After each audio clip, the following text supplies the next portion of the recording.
तातो थुक्पा खाएर सुत्यो भने चाहिँ तपाईलाई हट वाटर ब्यागको जरुरत पनि पर्दैन।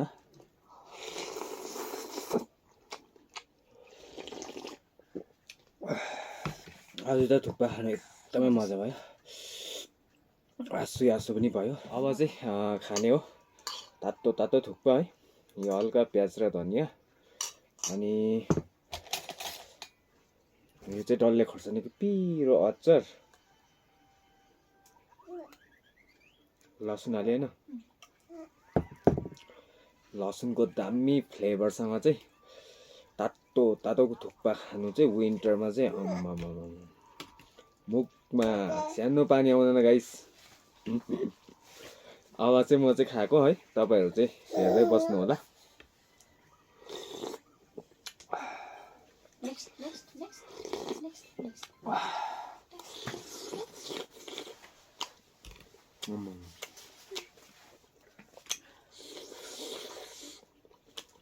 दामी भएछ।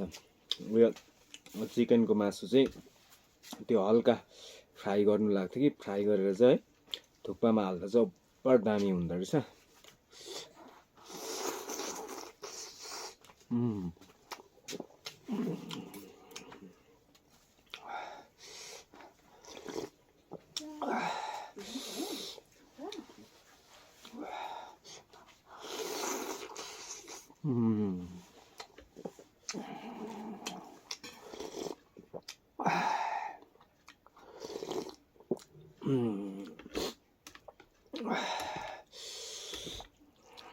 सबै कुरा मिलेको भएछ थुक्पा चाहिँ।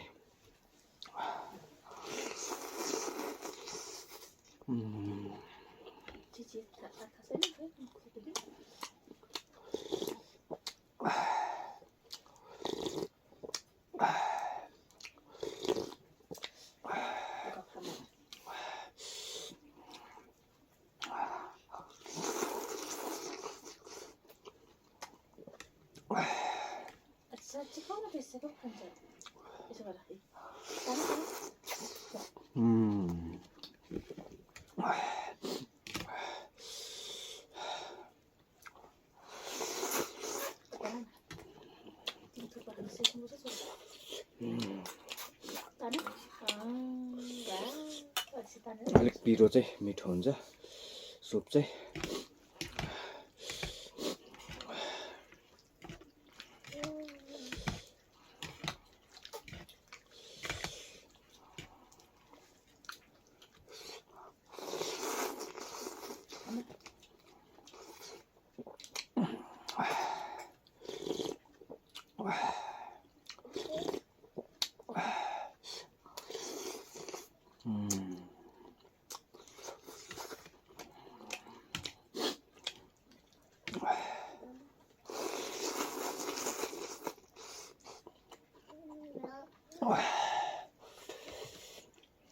गजब भयो गाइस, गजब।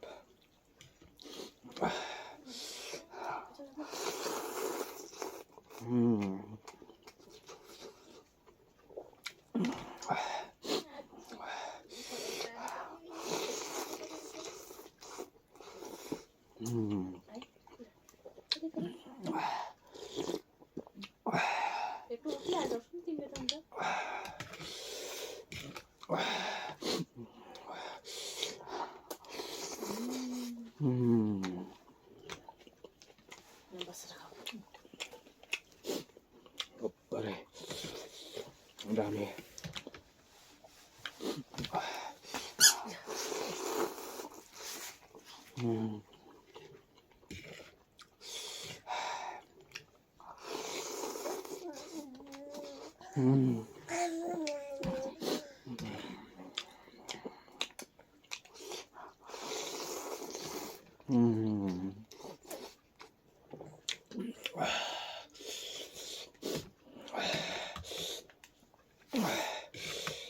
बेलुका तातो थुक्पा खाएर सुत्यो भने चाहिँ तपाईलाई हट वाटर ब्यागको जरुरत पनि पर्दैन।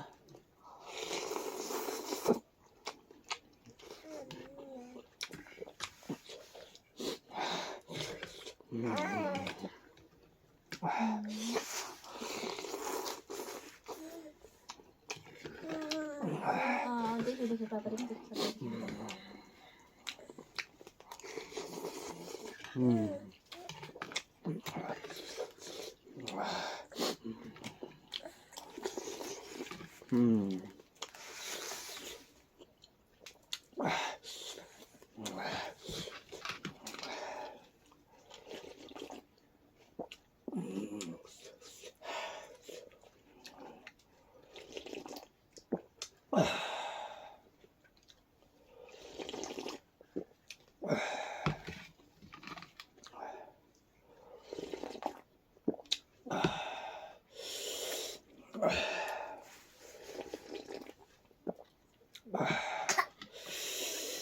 आज त थुक्पा खानु एकदमै मजा भयो आसु आसु पनि भयो पिरो भएर अझै थपेर खान्छु तर त्यो चाहिँ तपाईँहरूलाई देखाउँदिनँ किनभने तपाईँहरूलाई पनि पुरा खानु मन पर्यो होला त्यही भएर अब थपेर खाएको चाहिँ तपाईँहरूलाई देखाउँदिनँ सो गाइस अहिलेको चाहिँ यति है एकदमै मिठो रसिलो टेस्टी है खाना ताजा ताजा खाना तातो तातो सुपसँगको है थुक्पा ओभरै मिठो भयो मलाई चाहिँ